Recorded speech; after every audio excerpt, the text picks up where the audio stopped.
Just sõitsin poest koju ja ma vaatasin aknast välja, et midagi mul aias kõnnib ja nagu täiesti hull, kohe näitan teile. Kilpkonn!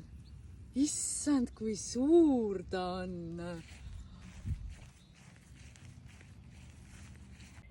Väga lähedale ei läinud tegelikult, ma ei tahtnud ära ehmatada ja siis ma tegin Zoomiga neid lähedaseid videoid. Ma lähen äratan lapse üles, siis ta näeb ka. See on kilpkonn! Vaata, kui suur ta on! Ja siis ta kõnnib siin ilusti, tipa-tapa. Vau! Jaa, need on tema jalad ja ta teeb tipa-tapa. Minu teada nad tegelikult hammustavad ka, nii et lähedale ei tohiks tegelikult minna. Ma oleks tegelikult sama elevil, kui see oleks ka jänku või karu või midagi. Vaata, kui suur see kilpkonn on.